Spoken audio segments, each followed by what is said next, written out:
नमस्कार, मैं अश्विनी।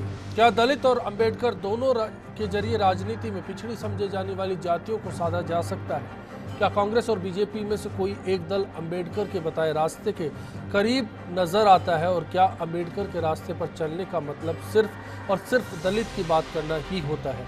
आज की सियासत के हालात में ये सारे सवाल फिर से जोर पकड़ने लगे हैं। कांग्रेस 1 साल तक अंबेडकर की 125वीं जयंती पर आयोजित कार्यक्रमों के बाद दलित सम्मेलन कर रही है, तो दूसरी ओर बीजेपी ने 125वीं जयंती पर सेलिब्रेशन के लिए समरसता दिवस को चुना है। क्या सबके साथ और सबके विकास की बात सिर्फ दलित और अंबेडकर के चर्चे के साथ पूरी की जा सकती है, या फिर मसले को थोड़ा और गंभीरता के साथ लेने की जरूरत है? बात होगी बिग फाइट लाइव के दौरान। समझने की कोशिश करेंगे बीजेपी, कांग्रेस या फिर दलित में से कौन है अंबेडकर के करीब। चर्चा का दौर जारी रहेगा।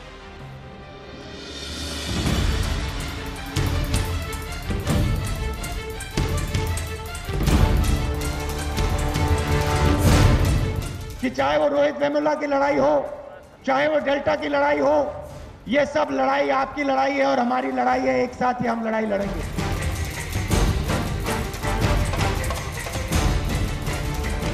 कि कांग्रेस पार्टी दलितों से प्रेम करती है और करती रहेगी। कांग्रेस का दलित वोट बैंक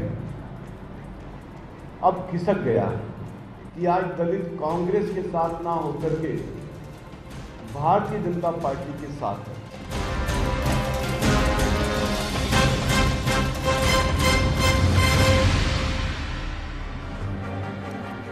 अंबेडकर सबके हैं, लेकिन अंबेडकर के करीब कौन है फिर भी समझना होगा। बीजेपी से विधायक गोवर्धन वर्मा जी हमारे साथ जुड़े हुए हैं, कांग्रेस नेता राकेश बोयत जी हमारे साथ होंगे, बसपा के प्रदेश महासचिव चरण सिंह जी हमारे साथ होंगे, साथ ही दलित चिंतक पीएन मीमरोड साहब बातचीत में हमारे बीच मौजूद रहेंगे। आप सभी का बहुत बहुत स्वागत है। एक रिपोर्ट है, उसका रुख करते हैं, चंद सवाल है, समझने की कोशिश करते हैं, फिर आगे बढ़ेंगे।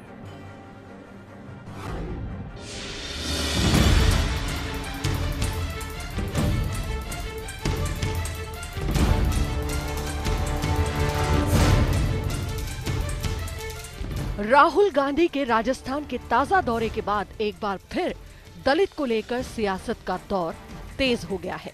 जहां एक दलित छात्रा डेल्टा मेघवाल और हैदराबाद सेंट्रल यूनिवर्सिटी के छात्र रोहित वेमुला की मौत के बहाने राहुल ने राजस्थान और केंद्र की बीजेपी सरकार को निशाने पर लिया है। रोहित वेमुला का मर्डर हिंदुस्तान की सरकार ने किया। जब तक उस बच्ची को सीबीआई इंक्वायरी नहीं मिलेगी, तब तक आप लोग 1 इंच पीछे नहीं हटोगे। मैंने डेल्टा नाम इसलिए दिया क्योंकि जो नदी होती है उसमें पूरे हिंदुस्तान की शक्ति मिलती है, और नदी जहां मिलती है उसे डेल्टा कहा जाता है।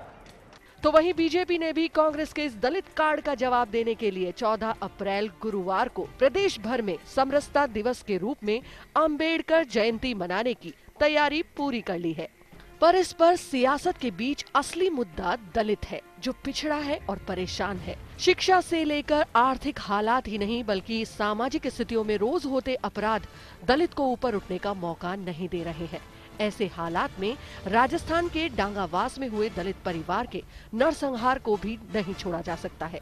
तो दूसरी ओर यूपीए और मौजूदा सरकार के वक्त में दलितों के खिलाफ हुए अपराधों का जिक्र भी जरूरी है। यूपीए के 10 साल के राज में जहां दलितों के खिलाफ 3 लाख से ज्यादा मामले दर्ज हुए थे, तो नरेंद्र मोदी के शासन में दलितों पर अत्याचार और प्रताड़ना के 50,000 से ज्यादा मामले सामने आ चुके हैं। ऐसे हालात में दलितों की बात सिर्फ वोट लेने से ज्यादा कुछ नजर नहीं आती है।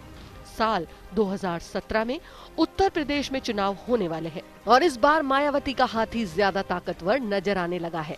ऐसे में कांग्रेस और बीजेपी दोनों ही देश भर के मुद्दों के बहाने कहीं यूपी की सियासत को साधते हुए नजर आते हैं, जहां सत्ता संभालने के साथ ही प्रधानमंत्री नरेंद्र मोदी ने अंबेडकर को अंगीकार करते हुए कई इमारतों का उद्घाटन और शिलान्यास किया, जिनमें 20 अप्रैल 2015 को दिल्ली के जनपद पर अंबेडकर इंटरनेशनल सेंटर की नींव रखी गई। 11 अक्टूबर 2015 को मुंबई की चैतन्य भूमि पर अंबेडकर इंटरनेशनल मेमोरियल का पहला पत्थर रखा गया। 14 नवंबर 2015 को लंदन में अंबेडकर मेमोरियल का उद्घाटन किया गया। 12 जनवरी 2016 को लखनऊ में अंबेडकर के नाम पर स्टूडेंट एक्टिविटी एरिया बनाया गया और 21 मार्च 2016 को दिल्ली के अलीपुर में अंबेडकर नेशनल मेमोरियल की आधारशिला रखी गई। तो वहीं 14 अप्रैल 2015 से लेकर अब तक कांग्रेस अंबेडकर की 125वीं जयंती पर कार्यक्रमों का आयोजन कर रही है। पर क्या दोनों दलों की नीतियां सच में अंबेडकर की राह पर जाती दिखती है? अंबेडकर सबको साथ लेकर सबके विकास की बात करते थे। मोदी ने भी कुछ ऐसा ही नारा दिया, लेकिन क्या मोदी राज में दलित मुख्य धारा के साथ आगे बढ़ रहे हैं? कांग्रेस दलित सम्मेलन तो कर रही है, पर क्या इससे मकसद हल हो पाएगा? यहाँ साफ सा सवाल दलित पर सियासत का है, जिसका एक सिरा कांग्रेस ने थाम रखा है और दूसरा बीजेपी थामने की कोशिश में लगी है। इस बीच बहुजन समाज पार्टी ने सोशल इंजीनियरिंग के जरिए कुछ हद तक अंबेडकर की रीति नीति पर काम की कोशिश की है, लेकिन परेशान तो दलित हैं, जो इसके बावजूद सिर्फ वोट बैंक बना हुआ है। अंबेडकर को अगर समझा जाए तो वो जातिवाद के खिलाफ थे, शासन में लाल पीता शाही के खिलाफ थे, पर यूपीए और एनडीए राज में तो ऐसा कुछ नजर नहीं आता है। हाँ, इतना जरूर है कि दलित की फिक्र से ऊपर जिक्र तक बात आ गई है, और क्या जिक्र से बात आगे बढ़ेगी, इसे देखना दिलचस्प होता जा रहा है। बीजेपी, बसपा और कांग्रेस में से कौन अंबेडकर के ज्यादा करीब है, ये सवाल भी काफी मुश्किल है, क्योंकि अंबेडकर को कोई सार्वजनिक रूप से नकार नहीं सकता, पर उनके बताए रास्ते पर जाना भी सियासत की राह पर आसान नहीं है।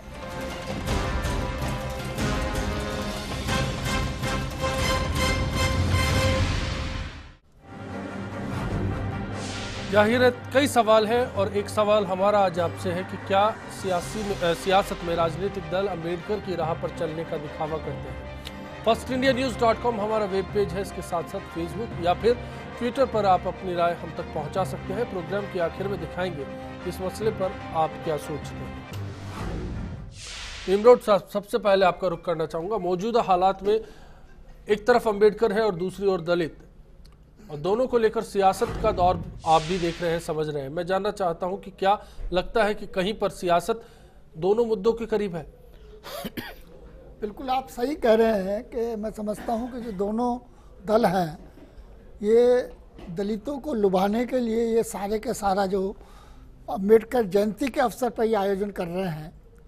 मैं एक बात कह दूं, एक बात की मुझे खुशी है कि डॉक्टर अम्बेडकर को अभी तक सारी पॉलिटिकल पार्टियों ने एक दलितों का नेता माना था, लेकिन अगर हम डॉक्टर अम्बेडकर की जो फिलॉसफी को, उनकी रचनाओं को, उनके जो काम है उनको बारीकी से देखें तो दलितों के नहीं, उन्होंने पूरे मानवता के लिए काम किया, दबे कुचले लोगों के नाम किया। मैं उनको पहली बार देख रहा हूं कि जैसे उनका जो स्तर है इंटरनेशनल लेवल पर, लिंकन का, अब्राहम लिंकन के स्तर का है, मार्टिन लूथर के स्तर का है इंटरनेशनल लेवल पर। तो पहली बार सरकार कर रही है तो अच्छी बात है, जो सारे के उनको सम्मान मिल रहा है, लेकिन सम्मान दिल से मिलना चाहिए। आज आंकड़े दिख रहे हैं हमारे पास इंडिकेटर्स हैं कि इतना होने के बाद भी दलित कहाँ खड़े हैं। मैं राजस्थान की बात कर रहा हूँ, उत्पीड़न के मामले बढ़ रहे हैं, न्याय नहीं मिल रहा है, कन्विक्शन रेट जो है दलितों के, खासतौर पर दलित महिलाओं का जो कन्विक्शन रेट है, जो यौन शोषण का और दूसरे मामलों का 2% से ज़्यादा नहीं है, और जो दूसरे दलितों का है वो 8 या 9% है। और उनका आप देख लीजिए, ह्यूमन राइट डेवलपमेंट के आंकड़े आप देख लीजिए, शिक्षा के क्षेत्र में उनका क्या स्तर है, नौकरियों में उनका क्या है, रिजर्वेशन के बाद भी आज भी वो जो ह्यूमन राइट इंडेक्स के उसमें बहुत नीचे हैं। ये सरकार इनको नहीं सोच रही। गोवर्धन वर्मा जी, मैं आपकी राय जानना चाहता हूं कि बीजेपी ने क्या किया। 14 तारीख करीब है, समरसता दिवस मनाएंगे, कितने दिन अंबेडकर याद रहेंगे, और अंबेडकर के बहाने कब तक दलित याद रहेंगे? ये तो आपको पता ही होगा भाई साहब कि जिस प्रकार से भारतीय जनता पार्टी सरकार या बीजेपी के प्रति, चाहे एससी हो, चाहे एसटी हो, चाहे कमजोर वर्ग हो, क्योंकि 67 साल जब इन्होंने कांग्रेस ने राज किया और जब उनको लगा कि कांग्रेस हमारा भला नहीं कर सकती, इसी के कारण से भारतीय जनता पार्टी की 34 में से 32 सीट आई है। इसका मुख्य कारण यही है कि 67 साल में आज तक कांग्रेस ने कुछ नहीं किया, इसी के कारण से तो हमें ये सीटें मिली है।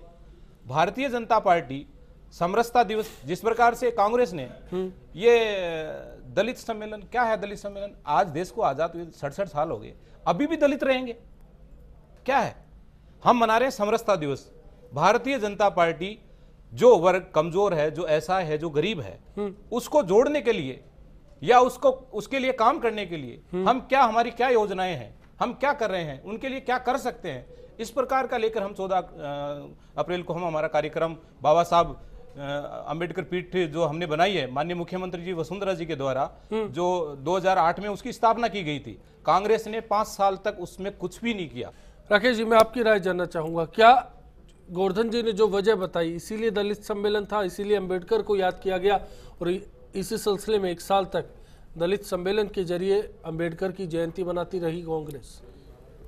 सिर्फ वोट बैंक? कांग्रेस ने हमेशा दलितों के साथ में प्रेम किया है और कांग्रेस ने हमेशा वोट बैंक नहीं समझा, रीढ़ की हड्डी है दलित। जहाँ तक बाबा साहब भीमराव जी अंबेडकर जी का बात आती है, अंबेडकर जी की मंशा थी कि शोषित पीड़ित गरीब तबके के लोग आगे आए।